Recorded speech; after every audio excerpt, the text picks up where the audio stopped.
So I guess the most obvious thing that you notice with this power upgrade kit is the personality it's got now with the camshaft in it. So I'm not sure how good that comes out on the camera, but it's rock and rolly, it's a bit camshafty, it's certainly got some personality, and it's enough that everyone says, wow, what have you done to that? That's the most noticeable. The camshaft kit on these things gives them another 50 to 70 to 80, depending on camshaft, kilowatts at the wheel. So, you know, we're talking over 100 horsepower at the wheels improvement.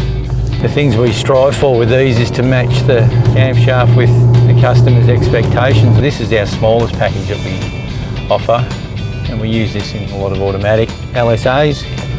One of the good things with these LSA cars is they have a really good diff. They grip up pretty well, particularly if you leave the traction control active, and it'll grab hold of any big spikes in the power and just soften it off nicely.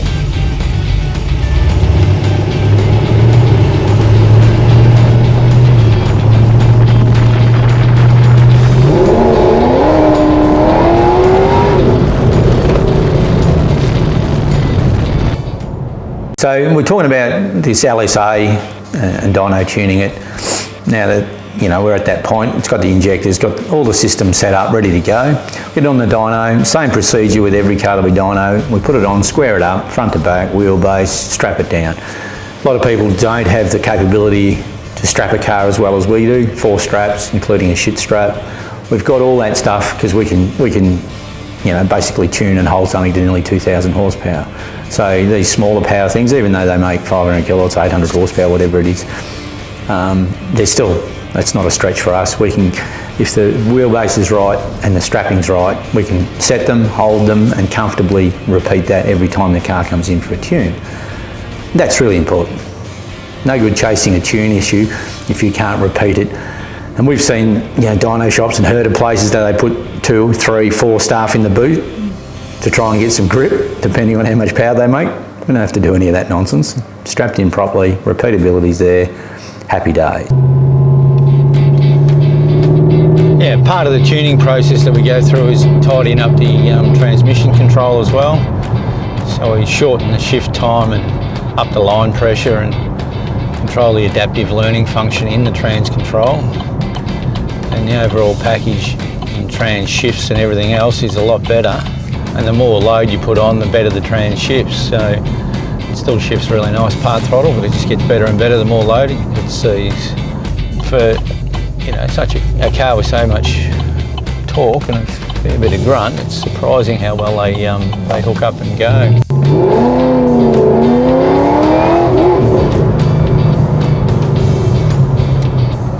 You know, if you didn't know better, you could be fooled into thinking this is dead standard the way it drives at part throttle and cruise and all that. I guess that's the aim of what we're trying to achieve, leaving the standard cat-back exhaust with the bimodal setup still working and still active.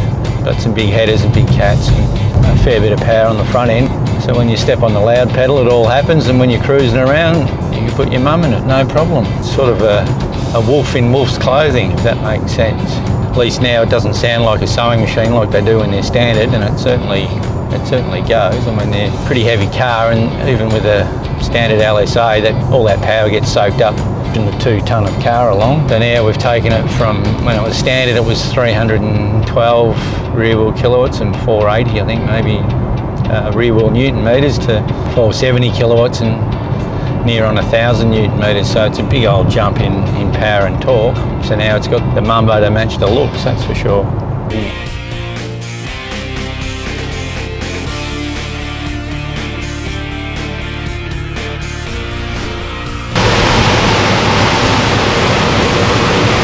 Okay, so we finally got this GTS-R on the dyno after all the modifications. The big injectors, the camshaft, the intake. We do spend quite a fair bit of time with HP tuners. We carry out a maffless tune, we rescale all the injectors, spend a lot of time with the idle side of it, also the drivability. The real important factor is getting the drivability right, so it still behaves and drives like a standard vehicle, so your wife's quite happy to hop in it and drive it and be quite safe and don't have to worry about the thing stalling. And obviously the results speak for themselves with some awesome power and torque figures, as you can see by the dyno graph. So all in all, you know, the more time you spend on the tuning side of it, the better result you get all round. So yeah, happy days for everyone.